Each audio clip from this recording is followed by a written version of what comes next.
স্বজন ফেরার অপেক্ষায় এক যুগ।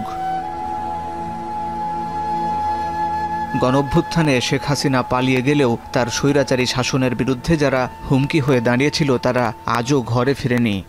2013 সালে 4 ডিসেম্বর রাত্রে আমার স্বামীর র্যাব বাসা থেকে উঠায় নিয়ে আসার পরের থেকে ওই থেকেই গুম, আর আমরা কোনো খোঁজ খবর জানি না। আমার মনে হয় উনি বেঁচে আছে, আমরা পাবো, বাকিটা আল্লাহ পাক জানে। বিশ্ববিদ্যালয় পড়ুয়া বড় ভাইকে হারিয়ে আজও স্মৃতি হাতড়ে বেড়ান নুসরাত জাহান লাবণী। এরই মধ্যে কেটে গেছে 12 বছর। আমি কোনো একটা ঈদে আমি হাসতে পারি না। আমার মার চোখের পানি, আমার মা বিলাপ করে কান্না করেন যে ওই সন্তান নামাজে যাচ্ছে, আমার ছেলে কোথায়? যে ওকে বেঁচে আছে, আল্লাহ যদি ওকে বাঁচিয়ে রেখে থাকে, ও কী করছো, ঠিক আছে তো কবে আসবে? আজকে তো চলে আসে। সুমন ভাইয়ের মা খুঁজে বেড়ায়, রিক্সা নিয়ে কাজের লোক নিয়ে বের হয়ে যায়, একে দেখ না আমার ছেলেকে ফেরত দিয়ে গেছে কিনা।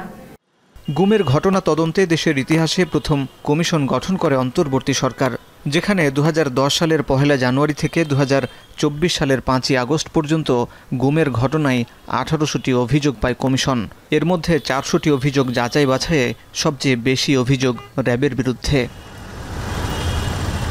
এদিকে গুম হওয়াদের অনেকে বেঁচে ফিরলেও 3 শতাধিক ব্যক্তি এখনও নিখোঁজ, যাদের কেউ কেউ ভারতের কারাগারে থাকতে পারে বলে অনুমান করছে গুমের ঘটনা তদন্তে গঠিত কমিশন। অনেককে বাংলাদেশে গুম করে রাখা হয়েছে দীর্ঘ সময়, তারপর চালান দেওয়া হয়েছে ভারতে, এবং ভারতের কারাগারগুলিতে তাদের অবস্থান অনেকে ছিল, মুক্তি পেয়েছেন, অনেকে এখনও কারাগারে আছেন, এরকম তথ্য আমরা পাচ্ছি। ফলে দুই দেশের মধ্যে এক ধরনের ব্যবস্থা চালু ছিল যে এই দেশের অপরাধীদেরকে ধরে জিজ্ঞাসাবাদের নামে সময় ক্ষেপণ করে যখন এটা সামাল দেওয়া যাচ্ছিল না তখন ভারতে পাঠিয়ে দেওয়া এবং ভারতের অপরাধীদেরকে এখানে পাঠিয়ে দেওয়া। মানবাধিকার সংগঠন অধিকার বলছে 2009 থেকে 2023 সাল পর্যন্ত আওয়ামী লীগ শাসনামলে দেশে বিচার বহির্ভূত হত্যাকাণ্ডের শিকার 2699 জন।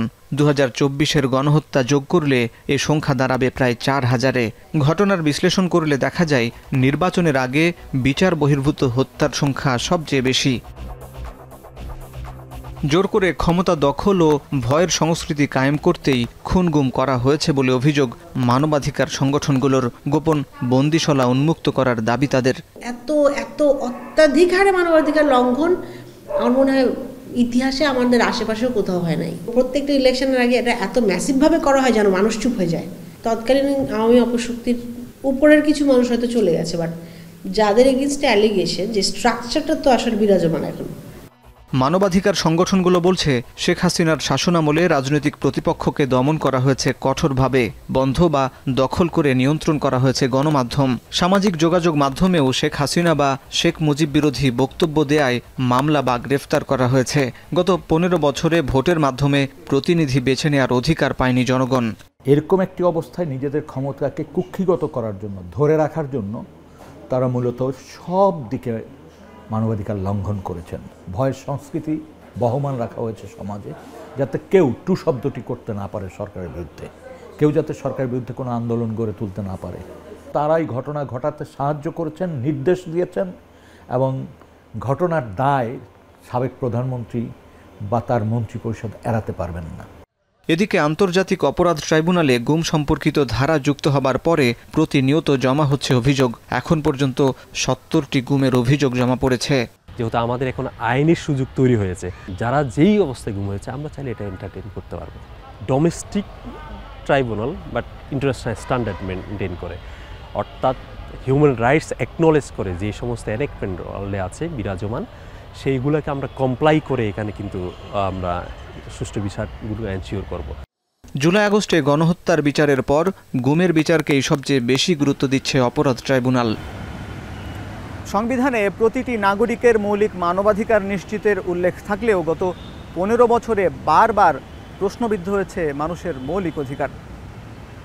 শুধুমাত্র ভিন্নমত প্রকাশের অভিযোগে আইন প্রয়োগকারী সংস্থাদের ব্যবহার করে বিচার বহির্ভূত হত্যা, গুম কিংবা খুনের ঘটনা ঘটেছে হাজার হাজার। ভুক্তভোগীরা এই আদালত প্রাঙ্গণে বারবার ঘুরলেও সুবিচার পাননি, কেউ কেউ মামলার সাহসও করেননি। তা এখন সময় এসেছে এমন দৃষ্টান্তমূলক শাস্তি দেওয়ার, যেখানে কোনো সরকার কিংবা আইন প্রয়োগকারী সংস্থা সাহস না করে কোনো মানবাধিকার লঙ্ঘনের। হাসিব বিল্লাহ, এখন, ঢাকা। একনল হ্যান্ড ওয়াশ 100% প্যারাবেন ফ্রি, তাই নিরাপদ হাতের জন্য আস্থা রাখুন একনলে।